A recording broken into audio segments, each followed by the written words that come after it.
Tardei, mas não falhei.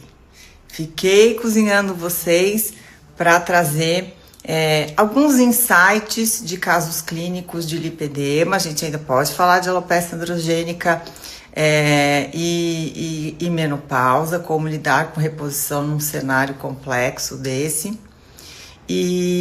Mas por unanimidade, praticamente, com a imensa maioria, e agora falando muito mais para os médicos que me acompanham por aqui, a questão do lipedema quando não existe obesidade e sobrepeso, ou seja, aquela mulher magrinha, cinturinha fininha, tronco fininho, braço muitas vezes não acometido pelo lipedema e um segmento inferior com bastante depósito de lipedema, né? Por que isso acontece, como isso acontece e como a gente lida com isso na prática clínica. Mas aí de repente vocês podem estar se perguntando, mas é a mesma coisa, lipedema é lipedema, eu aprendi um protocolo lá no curso XPTO e eu trato todo mundo igual. Então você não deve estar tendo sucesso realmente no manejo dos pacientes com lipedema. Por quê? Essa talvez seja a primeira divisão que a gente precisa fazer, né? A primeira distribuição de pacientes. Então, identificar aquelas pacientes que de fato têm lipedema e, por exemplo, não tem lipohipertrofia, não tem uma outra lipodistrofia, nenhuma outra doença do tecido adiposo. E aquelas pacientes com lipedema sem obesidade. Na hora que a gente faz essa divisão, a gente já aumenta muito a chance de estar tratando certo essas pacientes, porque o tratamento é diferente. Primeiro, na paciente que tem lipedema e obesidade, o primordial é tratar a obesidade. Isso é fundamental, tá escrito isso. Mas aí então tá bom, então eu tô aqui, um caso de uma paciente com lipedema, eu sei que é lipedema, mas ela tá magrinha. Não adianta a gente tentar emagrecer mais ainda essa paciente para que o lipedema melhore. Sob pena de, em fazendo isso, a gente acabar fazendo essa paciente perder mais massa muscular. Porque as pacientes com lipedema, por causa daquele ambiente inflamatório ali, do tecido conjuntivo, elas acabam já naturalmente tendo mais dificuldade, menos força muscular por causa da fisiopatologia da própria doença. Para que a gente possa tratar essas pacientes sem necessariamente provocar uma mudança de peso, a gente tem que primeiro entender por que o nosso corpo deposita gordura de diferentes formas, por que os depósitos de gordura se formam e o que eles têm de diferente. Eu vou dar um spoiler aqui de algumas coisas que eu ando preparando a respeito de lipedema. Talvez elas entrem na minha aula no Lipedema Talks da semana que vem, mas a gente precisa entender da heterogeneidade do tecido adiposo, dos diferentes tipos de tecido adiposo distribuído de forma em locais diferentes em seu comportamento. Porque, por exemplo, tecido adiposo branco da região abdominal, ele não tem o mesmo comportamento biológico do tecido adiposo branco da região glúteo-femoral, apesar de, no microscópio, eles se parecerem muito. Então, toda essa heterogeneidade, ela é determinada por uma série de fatores genéticos, ambientais, diferença entre homens e mulheres, as mudanças que acontecem com a própria idade, a origem desse desenvolvimento, né, a capacidade adipogênica e proliferativa e origem de desenvolvimento principalmente porque aquele adipócito marrom, ele tem uma origem mesenquimal, ele vem de um tipo diferente de célula do sistema imune. Existe uma questão de capacidade adipogênica e proliferativa que tem uma relação com determinantes genéticos e polimorfismos também. O metabolismo de glicose e lipídio desses diferentes tecidos, a sensibilidade insulínica, a sinalização hormonal, tanto sistêmica como local, né, a intracnologia daquele tecido, a capacidade termogênica regulada, que define, na verdade, a capacidade de bronzeamento desses adipócitos e o tipo de vascularização. Tudo que está aqui com essas estrelinhas verdes são fatores modificáveis, ou seja, a gente pode, através de medicamentos e de mudanças de estilo de vida ou suplementos, a gente pode modificar, atuar E aí a gente tem que entender algumas coisas, como por exemplo, e aí a gente tira uns insights, por exemplo, de alguns estudos que foram feitos pós-lipoaspiração, onde você extrai de maneira mecânica a gordura. Aí o que isso pode provocar, né? Quando vamos tirar na marra a gordura, a gente precisa entender que o tecido celular subcutâneo fisiologicamente é um sítio de armazenamento de gordura que protege do acúmulo da gordura visceral, evitando que a gordura visceral se expanda, que é o que está associado à obesidade, inflamação, resistência insulínica e risco cardiometabólico. Então, quanto maior em nós mulheres a nossa capacidade de armazenarmos gordura no tecido celular subcutâneo, mais protegidas estamos do acúmulo da gordura visceral. Aí pensa que... E é o que alguns estudos mostram, que quando a gente extrai, a gente arranca tecido celular subcutâneo, adipócitos glúteo-femorais, extrai esses adipócitos, mesmo que eles estejam lá de forma anormal, mas extrai eles, a gente acaba diminuindo essa capacidade daquele depósito de gordura, de trazer...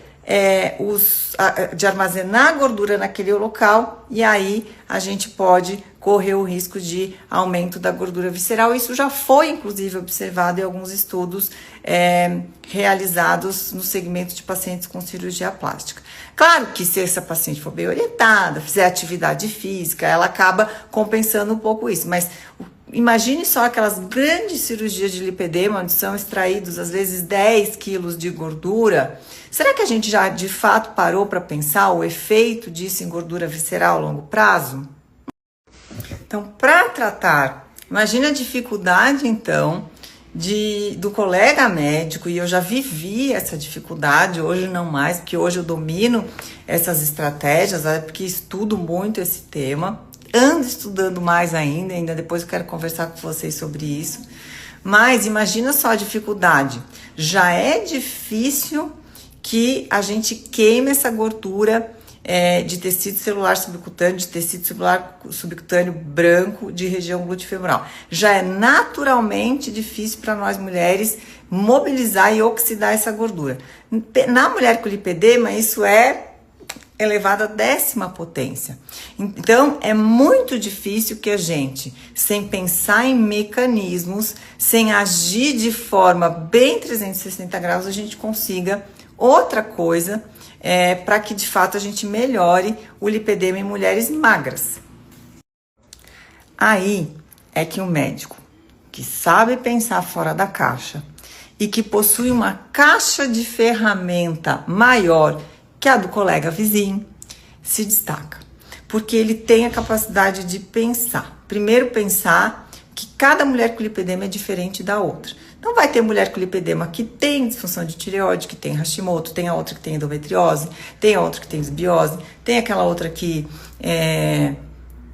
tem uma outra doença autoimune, tem aquelas que têm sensibilidade histamínica, tem as que têm linfedema associado, tem as que não têm, tem as que retêm muito, tem as que retêm menos, tem aquelas que têm muitas alterações hormonais, muita alteração de metabolômica hormonal. Então, isso requer caixona de ferramenta grande. Quem tem caixa de ferramenta pequenininha, de protocolo pronto, que aprendeu no fim de semana, infelizmente não tem solução para isso.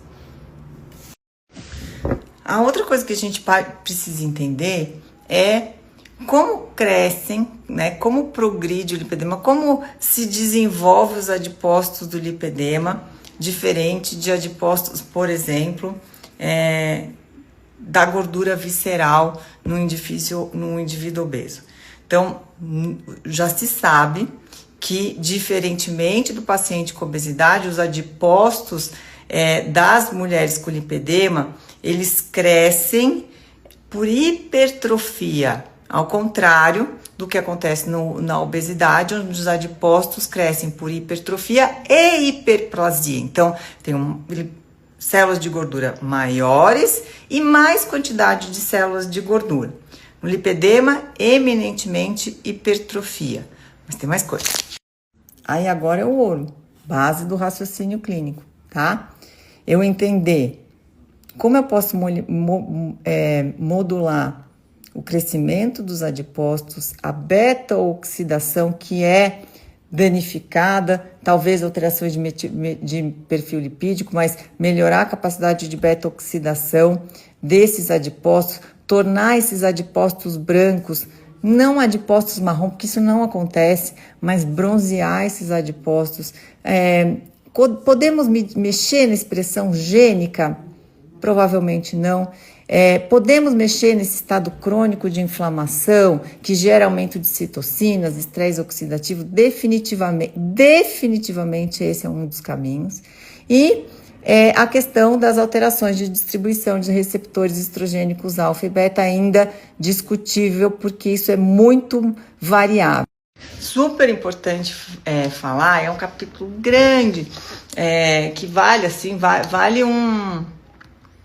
uma aula fechada aí para os médicos, para a gente falar a respeito de intestino, tá? É extremamente comum, há vários diferentes tipos de disbiose, essa geração de inflamação, de endotoxinas no intestino inflamável, principalmente o lipopolissacárido, o LPS, a presença de alterações de estroboloma, também são coisas que são fundamentais que sejam identificadas e tratadas e que são muito presentes em pacientes com lipedema, com obesidade e sem obesidade. Então, a gente vai ter que identificar isso na ponta do lápis para poder tratar essas pacientes. Então, assim, da mesma forma que o nosso corpo é tão heterogêneo e as variações são tão grandes de pessoa para pessoa, ao longo da vida, de como a gente deposita gordura, como e por que a gente deposita gordura, é fundamental que a gente entenda isso para que a gente atue nessa gordura, atue nesses gatilhos que fazem com que esses adipócitos lipedêmicos apresentem um comportamento biológico anômalo, um comportamento biológico que não é aquele comportamento biológico necessariamente no tecido celular subcutâneo comum não lipedêmico. Eu costumo dizer nas minhas aulas que essa gordura do lipedema é uma gordura de tecido celular subcutâneo, só que ela tem um comportamento de gordura. Então, a gente tratando essas mulheres do ponto de vista sistêmico, modulando, fazendo os diagnósticos de precisão, modulando inflamação, principalmente, intestino, estresse oxidativo, metabolômica hormonal local, porque na maioria dessas pacientes não existe algo tão sistêmico assim, é muito metabolômica hormonal local, afinal de contas o tecido adiposo é um grande órgão endócrino. É através dessa abordagem que a gente vai conseguir tratar com sucesso mulheres de peso normal.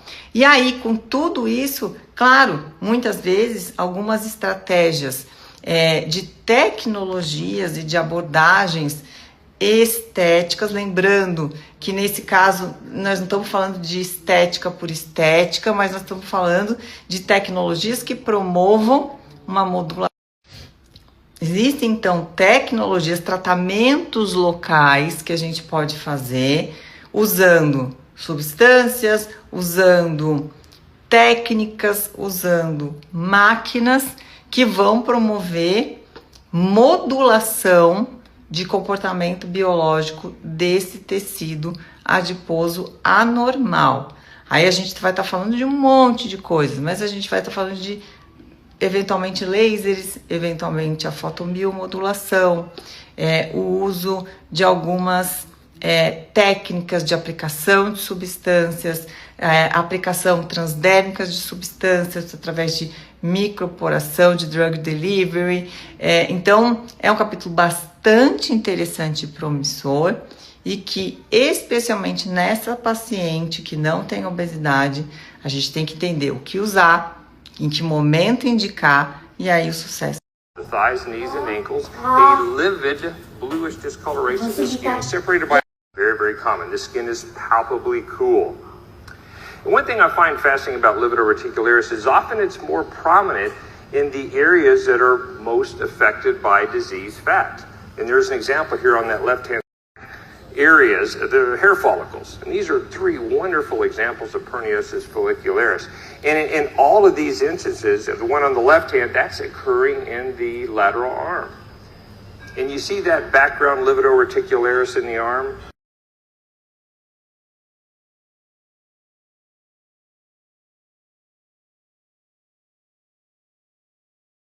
Brain and ovaries are trying to produce that rhythmic cycle.